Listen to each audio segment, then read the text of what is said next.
On a tous 24 heures.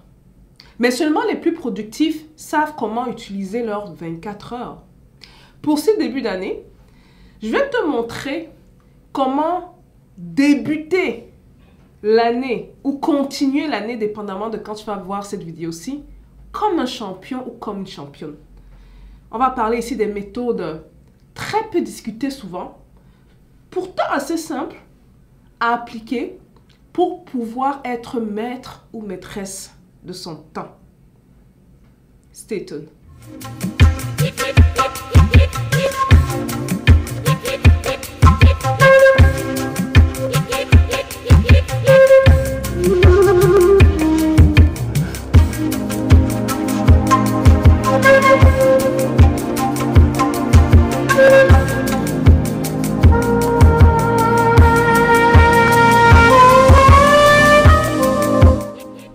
Bonjour et bienvenue dans Parlons de business. Alors ici on parle de quoi?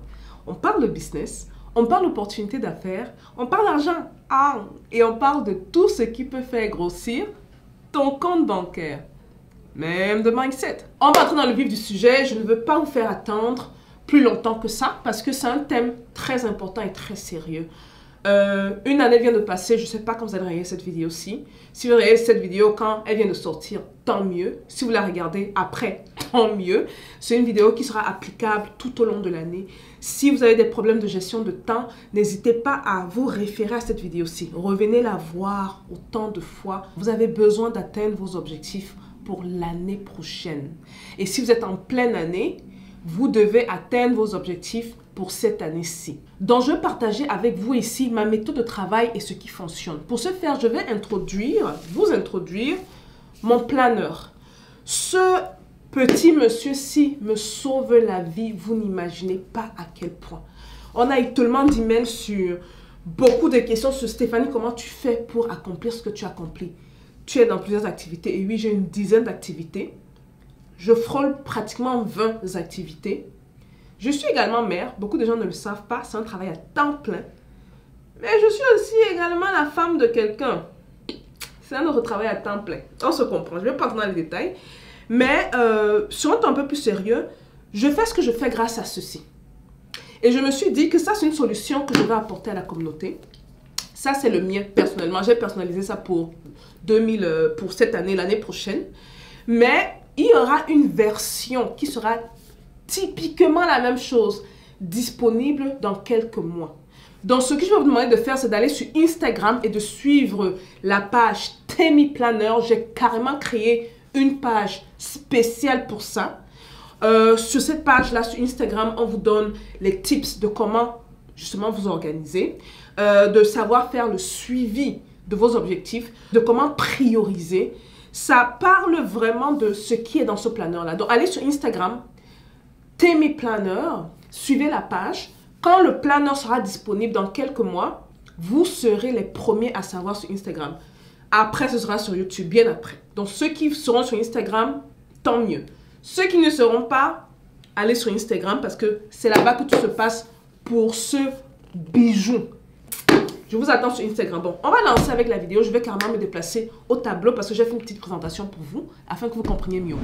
Donc, nous voici donc au tableau. Je vais vous montrer exactement comment fixer vos objectifs et les atteindre. Pour ce faire, on va commencer avec une méthode très connue qui est la méthode SMART. Il faut comprendre que tous vos objectifs doivent toujours répondre à ces 5 critères. Dans le S de SMART, c'est spécifique. Donc, avoir des objectifs spécifiques. Ne pas juste dire, je vais économiser l'argent l'année prochaine. J'aimerais économiser l'argent. Il faut être spécifique. Je vais économiser 5 000 $. Je vais économiser 2 000 € l'année prochaine. Donc, c'est spécifique. On ne reste pas vague. Ça doit être mesurable. Bien sûr, je vous ai donné un nombre. Ok? Donc, on peut mesurer ce goal-là, cet objectif-là. Ça doit être atteignable. Si vous faites 100 $ par mois et que c'est votre seule source de revenus, vous ne pouvez pas dire que vous voulez économiser 5 000 $. Ça ne fait aucun sens. Ok? Donc, il faut que ce soit atteignable. Super important. Gardez ça en tête. Restez plus ou moins réaliste. C'est la petite partie avec laquelle, désolé, Réaliste. Maintenant, on ne dit pas réaliste dans le pessimisme. Hein. On dit qu'il faut que ce soit réaliste. Vos objectifs soient réalistes. Ne dites pas que... je vais prendre quel exemple là? J'aimerais aller sur la Lune demain. Bon, si vous faites, ça dépend. Si vous êtes grand maître de quelque chose, on peut comprendre. Ok? Mais la plupart des gens ne sont pas les grands maîtres. La plupart des gens sont des gens terre à terre. On est ici sur la terre. Donc, il faut que ce soit réaliste. Donc, se donner, par exemple, se dire, je vais économiser 5 000 $ en un an. Est-ce que c'est réaliste? Bon, on va rentrer dans les détails. Plus tard, vous allez comprendre. Ok? Et temporel. J'ai hier répondu à un an. J'ai donné le temps. Already? Donc, on va se donner un objectif ici. Tentez-moi d'écrire rapidement. Donc, l'objectif qu'on va se donner, c'est quoi? On veut économiser. C'est un exemple comme un autre, n'est-ce pas? Excusez ma manière américaine de mettre le chiffre avant. 5 000 $ l'année prochaine. Donc, en 2022, 2023, 2024, que sais-je, quand vous allez voir la vidéo. OK? Donc, on a cet objectif de 5 000 $. Est-ce que c'est spécifique? Oui, c'est spécifique. Je ne dis pas que je vais économiser de l'argent. Est-ce que c'est mesurable? Oui, très mesurable. Est-ce que c'est atteignable? Dépendamment de combien vous faites. Mais pour la plupart des gens, c'est atteignable. On va rentrer dans les détails plus tard. Est-ce que c'est réaliste? Ça peut pas être plus réaliste que ça. Est-ce que c'est temporel? Oui, c'est temporel. On se donne un an pour ça. OK? Donc ça, c'est un objectif. Je vais prendre notre exemple d'objectif. Mauvais objectif, bon objectif. Mauvais objectif. Oh, j'aimerais lire plus. J'aimerais lire plus l'année prochaine. J'aimerais être quelqu'un qui lit. C'est un très mauvais objectif. Okay? J'aimerais lire 10 livres l'année prochaine. Donc, si je vais économiser 5 000 $ l'année prochaine, ça veut dire que par mois, on divise par 12. Par mois, ça fait combien? 400 et quelques. Donne-moi un instant, prends ma petite calculatrice. Alors, on prend 5 000 divisé par 12. 417 $. En fait, ça fait 416. On va mettre le petit cent là pour vous, ok? Donc, 417 $ par mois. Already? Donc, pour atteindre mon objectif de 5 000 $, c'est faisable. Il faut qu'à compter de janvier, je commence à économiser 417 $ par mois.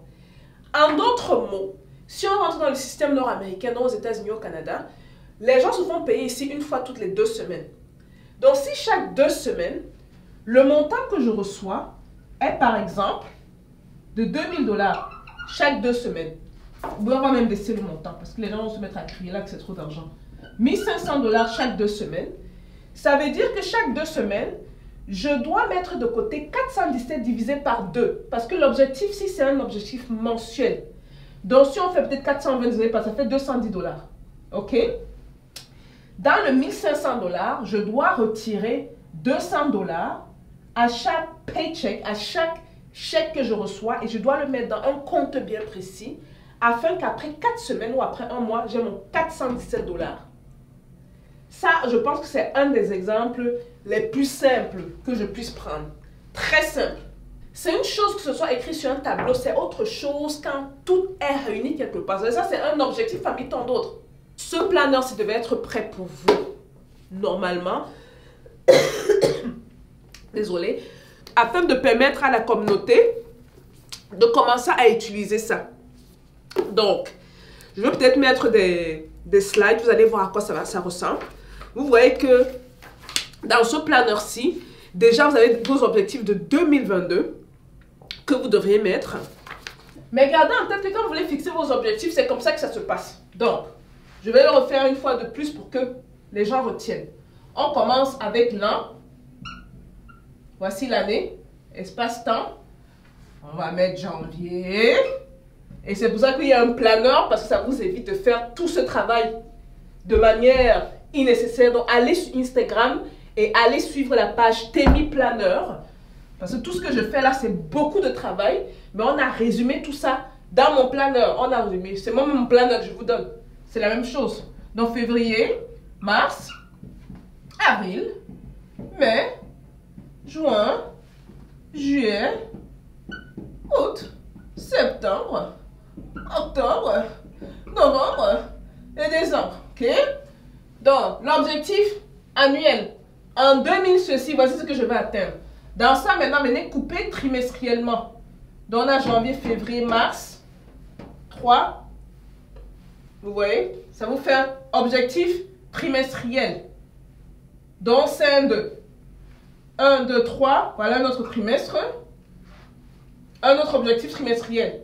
Et ces objectifs trimestriels sont ce que j'appelle des petites marches qui nous amènent vers l'objectif principal. C'est pour ça que quand vous faites la planification journalière, vous ne devez pas aller dans tous les sens. Vous savez exactement sur quoi travailler. Ok? Donc, pour revenir dans ça, vous allez mieux comprendre pourquoi je dis ça. Donc, là, on est rendu au 3e trimestre et dernier trimestre. Donc, on part du grand objectif. On scinde l'objectif en petites étapes trimestrielles. Dans le trimestre, maintenant, il y a des mois. On entre dans le mois. Qu'est-ce que je dois faire en janvier afin de commencer l'objectif que je me suis donné pour le premier trimestre? On rentre. Première étape. Deuxième étape. Troisième étape. Une fois qu'on est dans le mois, vous avez vos objectifs du mois. Hein, on va entrer dans la semaine. N'est-ce pas? Et la semaine, on a quoi? 4 semaines. On a 4,2 semaines. On a 4 semaines. 1, 2, 3, 4. Donc, vous allez faire ce travail-là. Donc, première semaine, on va mettre en anglais. Week 1, week 2, week 3, week 4. Première semaine, qu'est-ce que je dois faire pour atteindre l'objectif mensuel? Et dans la première semaine, on ne s'embrouille pas. On se dit, voici les objectifs du mois. Je peux scinder ça comme ça. Première semaine, je fais A, B, C, D. Et dans la première semaine, maintenant, vous avez vos objectifs hebdomadaires. Vous savez que, bon, par jour, je dois faire une seule chose ou 2 choses. Idéalement, pour les pros, 3 choses. Et c'est la raison pour laquelle vous ne devez pas vous lever le matin sans savoir quoi faire. Parce qu'une fois que vous avez votre vie en ordre, parce qu'un planeur, c'est ça. Le planeur, c'est votre vie en ordre. On parle souvent de discipline. La discipline commence avec ce genre de truc que beaucoup négligent. Nous, on a lancé ça en 2016. Ce n'était pas le nom Temi. On a changé le nom de Temi parce que vu que c'était par rapport à la communauté, on s'est dit que bon, on va chercher un autre nom. Et depuis 2016, j'utilise ce bijou, les gars. Avec tout ce que je fais. Je vous promets que si je n'avais pas ça, j'allais être perdue. Si je perds mon planeur, quelque chose, je serais perdue. Ceux qui vont acquérir ça vont comprendre de quoi je parle, ok? Donc, la planification de notre vie se fait un jour à la fois. Et dans ce jour à la fois, une semaine à la fois. Dans une semaine à la fois, un mois à la fois. Dans un mois à la fois, un trimestre à la fois. Un trimestre à la fois, un an à la fois. Ou j'aurais même dû faire l'inverse. Un an à la fois, 3 mois à la fois, un mois à la fois, une semaine à la fois, un jour à la fois. J'espère que je n'ai pas été longue, je voulais pas être très longue. L'objectif était vraiment de vous faire comprendre comment ça se passe. Il faut que vous commenciez l'année comme des champions et des championnes. Rassurez-vous que vous prenez des planeurs qui respectent cette méthodologie. Parce que des planeurs, j'en ai utilisé dans le passé et je n'avais pas pu trouver quelque chose qui m'avait vraiment donné ça. Ça, c'est pour moi, malheureusement. C'est pour moi. Mais je sais pas, peut-être je pourrais mettre plus ou moins des images de ce à quoi ça ressemble afin d'aider les uns et les autres. On s'aime par semaine. Il y a les échéances, super important. Échéances, super. Bon, ça, je vais vous écrire ici. Parce que ça, c'est plus à mon planeur. Ce planeur-ci rentre vraiment dans les détails. Donc, quand vous faites vos objectifs, là, mettez les échéances. Très important. Donc, même si c'est que vous avez des objectifs hebdomadaires, mettez des échéances. Sinon, par exemple, vous dites, oh, cette semaine-ci, je dois enregistrer mon business. Ok? Ça, c'est l'objectif de la semaine, mais mettez une échéance. Cette semaine, quand? Mercredi, vendredi, vous devez écrire ça. Si c'est mardi, échéance. De telle manière qu'une fois que vous avez fait la planification hebdomadaire, quand vous avez fait la planification par jour, ce sera très facile. Parce que vous allez en même temps voir les échéances. Et aussi quelque chose, bon ça c'est un peu pour les plus avancés, mais par contre c'est également très important, il faut prioriser les tâches, hein, les gars. Okay? Donc c'est pas chaque tâche qui est super importante ou urgente ou que sais-je. Il faut prioriser les tâches. Il faut mettre l'accent sur les tâches qui vont faire une grosse différence. Donc voilà un peu tout. je sais, pas j'espère, je sais que beaucoup d'entre vous avez appris quelque chose. Nouvelle année, nouvelle résolution, je ne suis pas sûre. Mais ce que je dirais, c'est que nouvelle année, nouvelle manière de gérer le temps. Et ça, c'est le seul secret qui va vous permettre de passer du point A au point B. Prenez cette vidéo et partagez avec tous ceux que vous pensez que ça peut aider, s'il vous plaît. Et n'oubliez pas d'aller nous rejoindre sur Instagram, parce que je ne vais pas souvent trop faire la publicité de ça ici, ce sera plus sur Instagram, afin justement d'avoir de meilleurs tips, de meilleurs conseils sur comment mieux gérer son temps. Et une fois que le planner est disponible, mon planner à moi, vous serez les premiers à savoir. Voilà un peu tout. Est-ce que vous aurez des tips, par exemple? Est-ce que vous avez des conseils à donner, peut-être pour les plus productifs, pour ceux qui s'en sortent vraiment bien, à donner à la communauté? N'hésitez pas à partager dans les commentaires, où je vous y attends comme d'habitude. Peace out.